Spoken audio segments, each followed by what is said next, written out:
सबु पोड़ पिठा ठारू स्वतंत्र भिन्न बास्ना तार नियारा स्वाद तार मन छुआ से हेउची माउसी मार पोड़ पिठा प्रभु श्री जगन्नाथंकर अति प्रिय। ठीक सेमिति पिठा आमे बनै परिबा नाही। मु तो निमित्त मात्र सेही भली भाबरे आमे बनैबा आशा करिबी आजिर रेसिपी समस्त को पसंद आसीबो। नमस्कार मामा किचन ओडिया को आपण मानको अनेक अनेक स्वागत।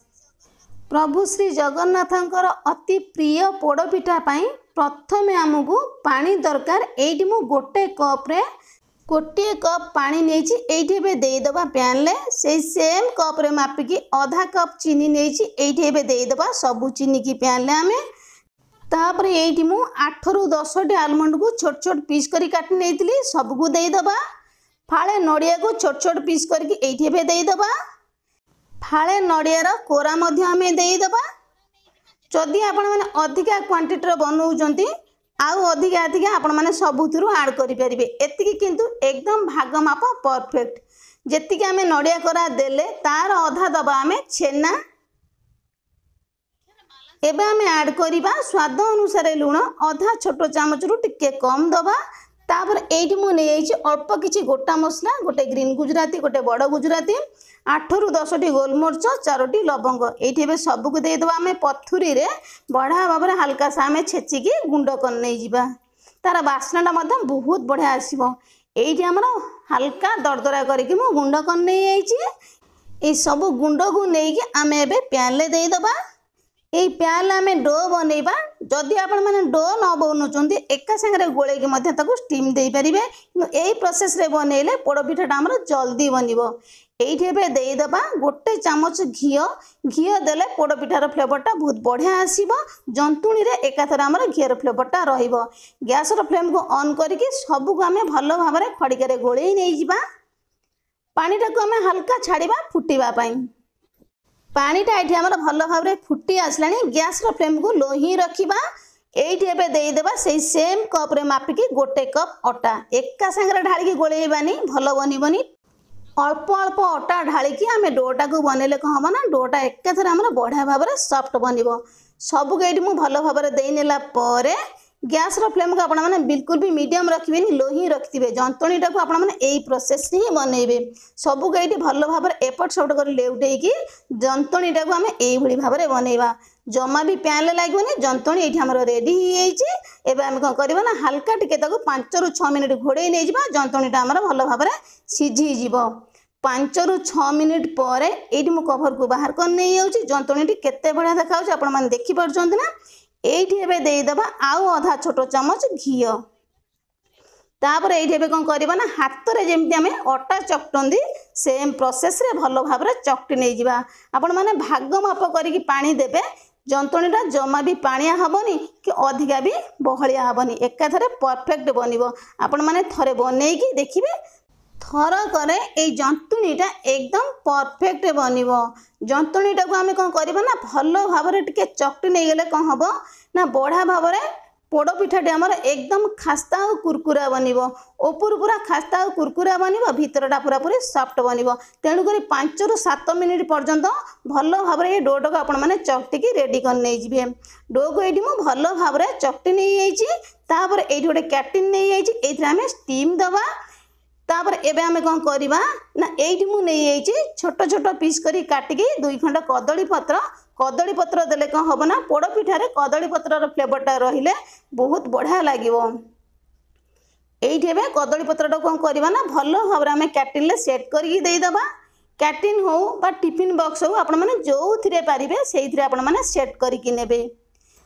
आपण मानको जो प्रोसेस रे सुविधा हबो स्टीम दवा पई आपण माने सेम प्रोसेस रे नेबे। किंतु टिके कदली पत्र देले तार फ्लेवरटा बहुत बढ़िया आसीबो। अल्प टिके घियो देकी हाथ रे आमे भलो भाबरे कदली पत्र लगे दबा। जा फल कोन हबो ना जो जंतुणीटा बा डोटा आमे दबा जमा भी चिपकी लागिवनी कदली पत्र रे बढ़िया भाबरे बाहरी आसीबो। एठी हमर भलो भाबरे कैटिनटा को रेडी कर नै आइछि। जो डोटा को हमें बनै रखथिले जंतणीटा को एठी एबे सब को देई दैछि। एबे हम कोन करबा ना टिके स्टेचुला रे भलो भाबरे प्रेस करिकि चारि पाखा जंक सेट करिकि लगे दबा। पिठाटा भलो भाबरे स्टीम हे सला परे बढ़िया भाबरे बाहरी जीव कैटिन ले जम्मा भी लागिवनी। सबु पोड़ पिठा ठारू ए स्वतंत्र अलगा बास्ना तार नियारा स्वाद तार मन छुआ। ये पोड़ पिठाटी पोड़ा जाए ना किंतु ना तार पोड़ पिठा बिना बिरी बिना चाउल बिना सुजी रे बनिबो। प्रभु जगन्नाथंकर अति प्रिय पोड़ पिठा।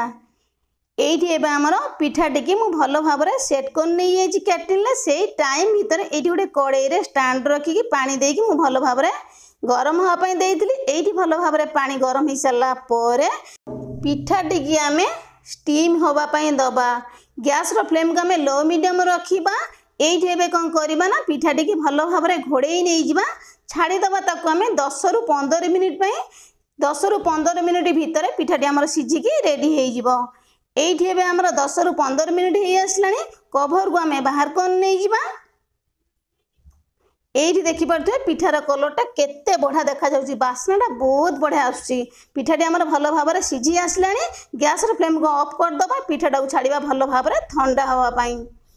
एइठी एबे हमर पिठाटी भलो भाबरे ठंडा हे आसलानी एबे हम कोन करबा ना गोटे प्लेट नै जिबा कैटिन ऊपर घोड़ेई दबा। घोड़ेई सरला परे कैटिन और प्लेट को धरि की पिठाटा को हमें पलटेई दबा। भलो भाव ये देखी पारे पिठाटी आमर बाहरी आसी मु जो प्रोसेस रे कही एकदम सेम प्रोसेस रे जमा भी लागोनी भलो भाव पिठाटी आमर बाहरी आसो। ये देखी पारे ना पिठाटी आमर भलो भाव बाहरी आसी। कौन करवा ना कदली पत्रटा को आम उठे नहीं जा पिठा उपरू। कदली पत्रटा आम एथिपाई देइथिले कदली पत्रर फ्लेवरटा ए पोड़ पिठारे रहिबो बास्नाटा आउर बहुत बढ़िया आसीबो। आमे तो एई प्रोसेस रे डायरेक्ट ताको आमे छांकी परिबानी ए पिठाटी तो पोड़ा जाए ना छंका जाए।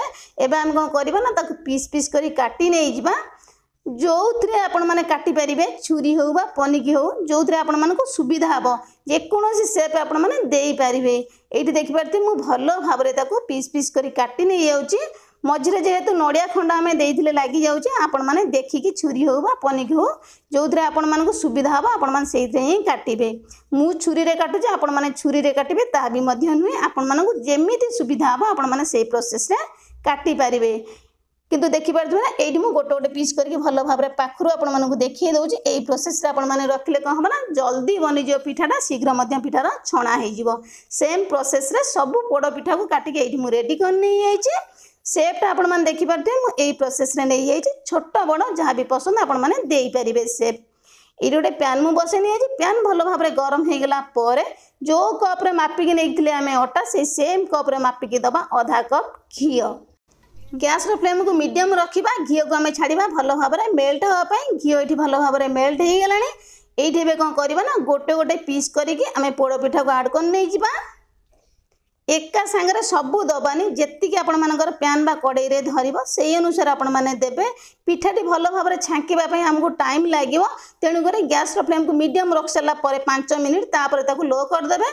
लो कहीं करबा ना पिठाटी भल भाव क्रिस्पी और खास्ता होगी बनइबो। एका सांगे जदि आम मीडियम रे बनइबा हाई मीडियम रे पिठाटी पोड़ी जीवो भल कलर देखा जीवनी भीतर मध्य कंचा रहिबो। तेणुक गैस रो फ्लेम को मीडियम रखिक 5 मिनिट देला ये मुझे सारापर देखिए 5 मिनिट पर ये लेउटे नहीं लेउटे नहीं गला गैस रो फ्लेम को लो रखिकी आउ 5 रु 7 मिनिट आम ताको छाड़ा भल भाव सेपट एपट दुई पट साइड लाइट गोल्डन कलर है पर्यंत सांगे सांगे पिठा को लेउटेबेनी गोटे पट साइड भल भाव हो सारापर तापर आपण मैंने देखिकी गोटे गोटे पीस करके लेउटे देवे।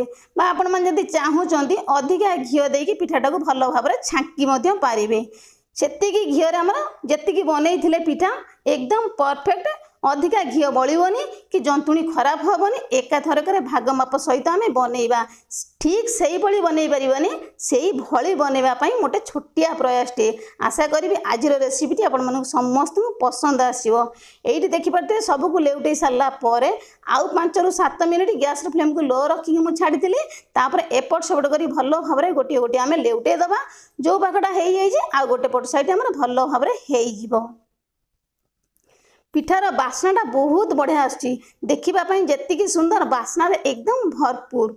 ये आमर पिठाटा भल भाव हो आसला पोड़ पिठाटी ये कौन करवा ना गोटे गोटे पीस करके आम बाहर कर नहीं जा देखिले ना अल्प घीरे जी पिठा आम बनई पोड़ पिठा सबुगुड़ा भल भाव बनई ये रेडी कर नहीं ये मु गोटे पिठा को हाथ में धरिकी भल भाव आपण मानक देखई दौची देखिपार ना मु जेमिति कही उपरटा पूरा खास्ता और भितरटा सॉफ्ट रहिबो ठीक सेमिति ही हेइची।